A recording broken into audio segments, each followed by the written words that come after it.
Good morning everyone, welcome to another vlog. I haven't vlogged in like a week, but today I am leaving the house for like a little short amount of time, so I thought let's vlog.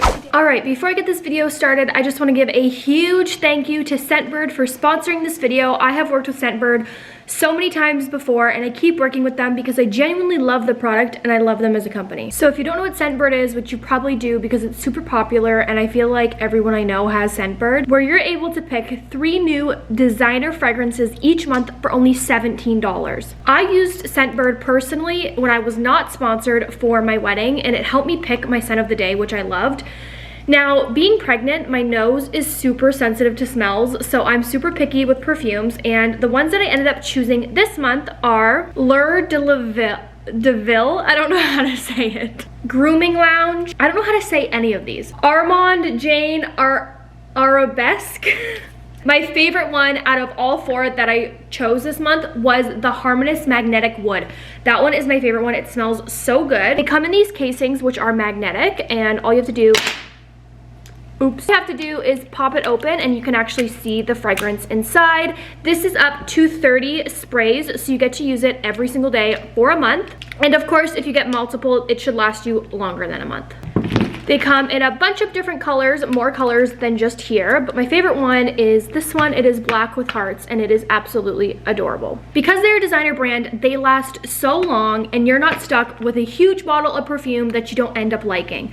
Scentbird allows you to try new fragrances every single month to ensure that you find one that you absolutely love. Now, since Christmas is coming up, I want to let you guys know that I did purchase Scentbird subscription for my mom last Christmas because my mom said she wanted a new perfume and I was very unsure on what kind of perfume she liked, so I just got her a 6-month subscription for Christmas to Scentbird and she absolutely loved it. It's a gift that keeps on giving and it's an absolute perfect gift for men and for women. There's cologne also. They have perfume and colognes, but then they also have unisex options if you kind of like the smell of both. Some of the fragrances alone cost over $500. Of course, if you order a bunch and you end up liking a favorite, you can always order the full-size bottle as well. If you want to give Scentbird for a Christmas gift or even for yourself, make sure to click the link down below, scan the QR code, and use my code KARLEE55 for 55% off your first month at Scentbird. That's only $8 a month, an absolute steal. Once again, I want to say thank you so much for Scentbird for sponsoring this video and continuing to support this channel. I personally love Scentbird and I would never promote a product I genuinely didn't love. If you want one of my recommendations, again, my favorite is the Harmonist Magnetic Wood. Thank you so much, Scentbird, for sponsoring this video,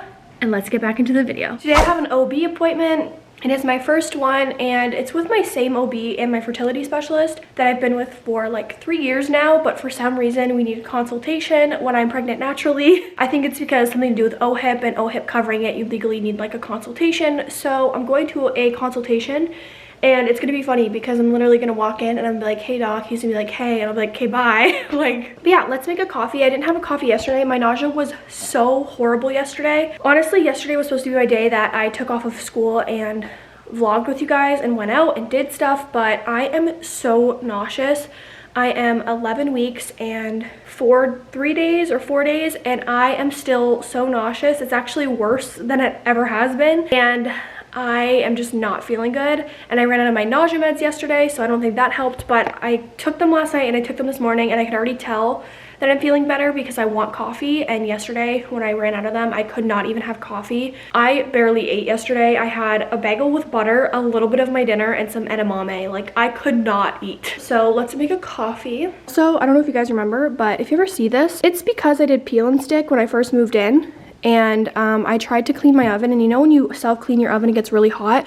Well, this is where it all blows out of, and it started burning this and melting it, so I started ripping it off, and I was gonna continue ripping it off, but I decided I'm just gonna wait to rip it off until we have someone come and do the backsplash, but it's not really a priority right now. We have other things to spend our money on, so yeah, I might just order like a new piece just for right now until we can fix it. I think that would be the smartest option. Like maybe take off these pieces and then re-stick them. So I had a free coffee on the McDonald's app, and apparently your McDonald's points expire, which I didn't know that.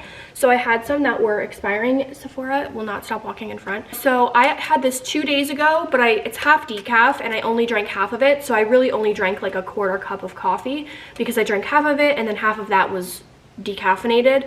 So I'm going to pour the rest of this in a glass and we're gonna have an iced coffee. So here's what I like to do. I like to take chocolate syrup.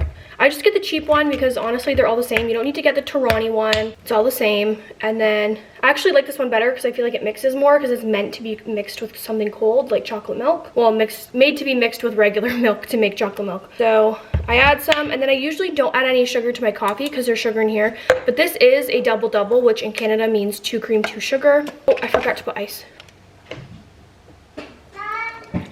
Sorry, Sephora likes to meow when she's playing. It looks messy, but it tastes good. And then for breakfast, I am having a blueberry bagel. Let's have our first sip of coffee together. Oh, it's really sugary, actually. I think I'm gonna add another espresso shot in here because it's really sugary. All right, guys, we are on the way to my OB appointment. Now, I did listen to the baby's heartbeat like literally just before I left because for some reason I feel like it prepares myself to like know if I'm gonna get good or bad news. Again, I'm only 11 weeks and 4 days, so if I didn't find the baby on the Doppler, like if you have a Doppler and you haven't heard your baby's heartbeat yet at 11 4 days, don't freak out. Just because I heard it, it doesn't mean you're going to hear it. And I'm very experienced with the Doppler because I used it with Luca and I've done a lot of research knowing like the different sounds. So I found this baby's heartbeat at like 8 weeks, and I think it might have been like 8 weeks and 6 days or something. So I have found the heartbeat every single day since I found it the first time. That being said, like I said, if you have a Doppler and it's gonna give you anxiety or you haven't found your baby's heartbeat, don't be alarmed. It's completely normal to not hear your baby's heartbeat, sometimes even up to 16 weeks if you're unexperienced with a Doppler. And if you are unexperienced with a Doppler, you can also hear things like your own heartbeat and the placenta and think it's the baby. So I'm not advising anyone else to use a Doppler, but for me and in my household, I like to use a Doppler, and it really helps calm my anxiety when I feel like I don't know if my baby's there. The beginning stages of pregnancy is so weird because it's like you don't really feel different other than like some nausea maybe sometimes. I feel more sick than I feel pregnant. Like you would think that being pregnant felt so different, but it really doesn't. Like you think you would feel like your uterus or something, or like something in your uterus, and you really don't till you're like further along. I didn't really start feeling kicks until I think like consistently around like 18 weeks. I felt my first major kick at 16 weeks with Luca, but I didn't feel them more consistently until about like 20 weeks-ish. Right actually when I lost him is when I started feeling kicks quite frequently. That being said, I checked the Doppler and I did hear the heartbeat, just so that I also do it too because I noticed at my OB appointments, they always listen to the baby's heartbeat on the Doppler, and sometimes they have a hard time like finding the heartbeat, especially earlier on. And so when I know where the baby is, it helps the nurse find the heartbeat a little bit easier. If I'm like, oh, I listened this morning, the baby was like more on the right side than the left, kind of helps it like go by faster and they're not looking for like 10-15 minutes. So that usually helps. And sometimes I just take the Doppler and I just point it towards the baby. So anyways, I did that, and they gave me a pee cup last time. I'm supposed to take my urine every single time I go. I do think I have a UTI. I'm not 100% sure. Pretty sure I have a UTI. So I'm gonna get tested for that just in case. My UTI symptoms are not like typical UTI symptoms. My UTI symptoms, they never hurt. I do have like, you know when you like have a UTI or a bladder infection and then you pee and then it feels like you still have to pee and it's like super uncomfortable. I get that sometimes, but my main symptom when I have a UTI is just straight up like bad smelling pee. I know it sounds like disgusting and it's TMI, but it's literally my most common symptom ever. It's usually my only symptom is like my urine smells really weird. So I think I have one. Haven't had one in a long time, ever since my endometriosis surgery and getting a bidet. I don't know if it was the bidet or the endometriosis surgery that kind of helped my UTIs go away, or if it was both, but I think it was more the bidet. Regardless, as I used to get UTIs like every couple months, I'd get like 3 a year minimum. I haven't had one in a long time, maybe like a year and a half. So I think I have a UTI, I'm not quite sure, so I'm gonna bring that up. And other than that, I don't really have any other things to bring up. And whenever I go, I tell them not to tell me my weight because I get triggered by it. So I say, please do not tell me my weight. I'll let you guys know what happens when I get out. See you guys. All right, so it is confirmed that I do have a UTI, and my blood pressure was high, but my doctor wasn't concerned because my blood pressure is never high at home. I take it all the time, and it was never been high before for like my embryo transfers or my egg retrieval. They've taken my blood pressure at that clinic many times, and it has never been high. So he's like, you're probably just nervous, which I am. So I do have a UTI, so I got some medication for that. My doctor is letting me get an early anatomy scan this time, which is a huge relief. I feel like I wish I would have got an earlier anatomy scan last time. I mean, it really wouldn't have made a difference on the outcome, but I just feel like I cannot wait. Like, my anatomy scan is going to be like my biggest fear, and I'm getting an early one, which I really like. So I'm getting it at 18 weeks. It's the earliest you can get an anatomy scan. And I like that because I really need one early because I do not want to wait this time. I feel like I am too nervous to wait. My anatomy scan this time is at 18 weeks, which makes me feel a lot better. And other than that, everything is looking good. I told my doctor, I'm like, listen, you cannot lecture me about my weight gain if you're not allowing me to work out.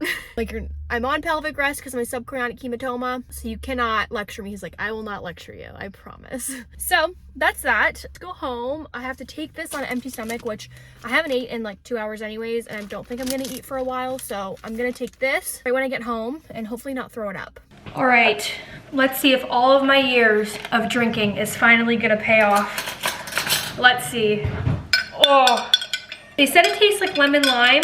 Oh, it does taste, it smells like lemon lime. Mix this until it's dissolved. Why is it not dissolving? Okay. I feel like I'm taking a shot. I need a chaser. I don't know if I'm allowed to take a chaser. There's still powder in here. I can't do it. I asked the pharmacist if I could mix this in like, I don't know, like Gatorade or something, and she said no, water only. Don't stare at me. What is that? It's my antibiotic for my UTI. Oh.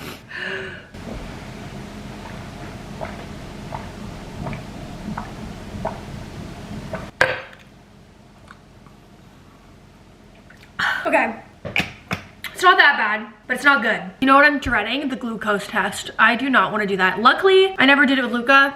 Well, not luckily. It's unfortunate that I was never able to do it, but also lucky that I never had to do it, if that makes any sense. Obviously, I'd rather have Luca and do the glucose test, but I never had to do it with Luca because right around when I was supposed to do it, we unfortunately lost him. So never had to do the glucose test. I think I'm gonna throw this up. Okay, literally every time I put makeup on, I end up getting pimples on my face. I put makeup on Sunday and I woke up with pimples.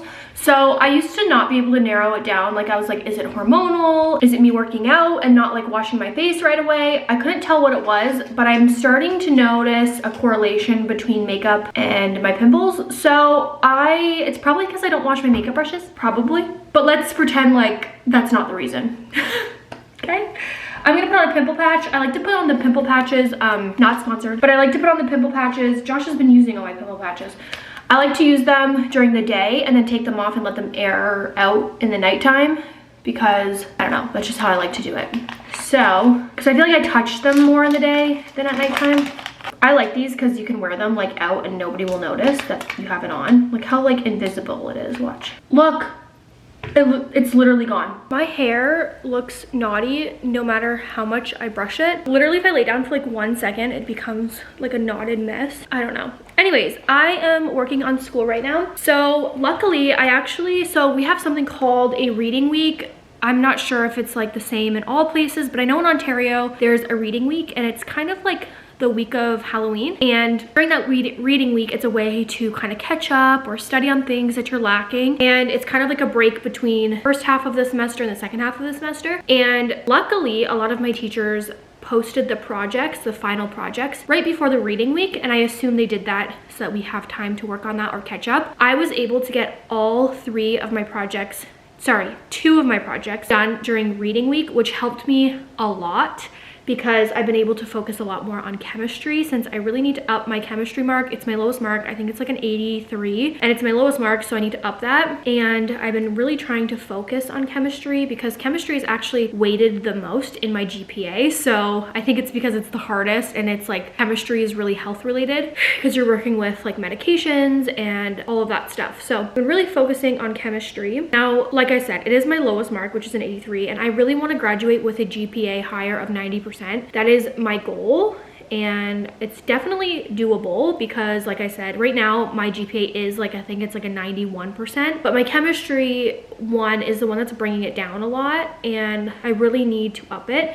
And I am so annoyed because I almost got perfect on my past quiz, but I rounded wrong in one of them, and like I don't know why I did that, and so I got 9 out of 10 instead of 10 out of 10. And it's so frustrating when like you make one simple error and it's like just completely wrong, when it's so, when you go back you look and you're like, that's so obvious, like why did I do that? It's so frustrating because I did the math right and I got the correct answer, I just rounded it wrong, which means I didn't get the correct final answer, which can be detrimental if you're giving someone medication and you round wrong, you know? So anyways, that's what I'm doing right now. It is 10:39, so I'm gonna focus on this. I have a sponsorship to do later over on TikTok, which I've already edited and sent over. I'm just waiting for the response. And then I have to do a Patreon video later today. That's kind of it. I'm feeling a lot better today. Yesterday, I should have done school and then took today to do like social media, but I didn't because I was feeling so crappy yesterday. I barely ate. It was not good. But here we are doing school. Okay, bye. Right now, I'm eating lunch and I just got some on my sweater, of course. What is new? I'm having leftover ossobuco. It's an Italian dish that I saw on TikTok, and since Josh is Italian, I decided to cook it and it's actually really good. So I'm having leftover. It's just like a veal shank, which is cow, with like a tomatoey sauce over it, and you slow cook it. And then I have a salad that I'm already devouring, and then cottage cheese. The weirdest combo, but there wasn't a lot of meat left and I felt like I needed more protein to fill me, so we got cottage cheese. I'm the only one that eats out of this. Josh doesn't like cottage cheese, so I'm eating it straight out of the tub. I usually put salt and pepper in it, but like if you like cottage cheese, my favorite thing is cottage cheese, salt, pepper, and some tomato in it. It is so good. Before I get off, right now in biology, we're learning about female reproductive system and fertilization, and I don't even have to watch the lecture because I obviously know so much about it from infertility and stuff. It's like, I'm gonna crush this test. Like if I don't get good on this test, there's an issue. But it is really cool to also be learning about it while I'm pregnant, even though I kind of already know everything, but it's still cool. I am about to make the best smoothie that you guys have ever had ever in your life. I'm gonna turn on the light. So I decided to make this one day because we were running out of like stuff, and during my pregnancy, it's literally the only way that I feel like I get nutrients in, because I just only want bread. I don't know. And plain rice and just bad things. So we're gonna take blueberries. A lot of blueberries, like a lot. I don't know, like that many. Bananas, also a lot of banana. I would do like that much banana. That's probably like 1 banana, 1.5 bananas. And then, trust me on it, spinach. You can add these to smoothies and they literally don't taste like anything. And if you have kids and they don't like eating greens, this is a good way for that because it literally tastes like nothing. And the blueberries are so dark that it doesn't make the color green. So you add frozen spinach. I think I added too much spinach. Coconut water also is a good way to get magnesium in, and electrolytes. If you don't like drinking coconut water, this is a good way to drink it without drinking it. So a whole thing of that. And then obviously I have a second one in case I blend it and it needs more liquid. And then last but not least, a spoonful of peanut butter. You can use any nut butter that you like, almond butter, natural peanut butter, but I just have Kraft, so I'm gonna use that. Also, Josh is watching a video as if I'm not vlogging, so if you hear that in the background, sorry. It's because he doesn't take my job seriously. No, that's not true. So 1 tablespoon is all you need. Are you vlogging? Yes. Kappa, can you back up? This is the best smoothie ever. We've had it like so much. Once a week probably now. Your battery's gonna die. I know. So if I had to estimate like what I put in there, I would say like 1.5 cups of blueberries, 1.5 bananas. Ended up putting both coconut waters, but you can just use regular water if you want. I remember what I forgot to add. I used to add a little bit of milk powder, but I'm not gonna add it this time because I already finished making it. 1 tablespoon of peanut butter and probably like 1/2 cup of spinach. That's what I would say I put in here. It is so good. It tastes like a banana peanut butter smoothie. You don't even taste the spinach or the blueberry, to be honest. Ever since the heartbreaking loss of my son, Luca, it has been my mission to honor his memory. It took years of tears, surgeries, and countless needles to bring Luca into this world, and I wanted to make sure I carried his name forward. Through the depths of my grief, one thing that helped me keep going was the power of movement. But there was one problem: finding a secure and damage-free way to keep my hair out of my face. That's when I decided to create something that would not only help me, but also many others. I've been tirelessly working on my XXL hair clip since May, and now it's ready. This clip is designed to securely hold even the thickest and longest hair without causing any damage, and it's been a labor of love created to perfection. I am so grateful for your support, and please check out the link in my bio to find out more and get your very own hair clip. Let's honor Luca's memory and make it a little bit easier for all of those with beautiful long hair. Thank you for being a part of this journey, and I love you so much.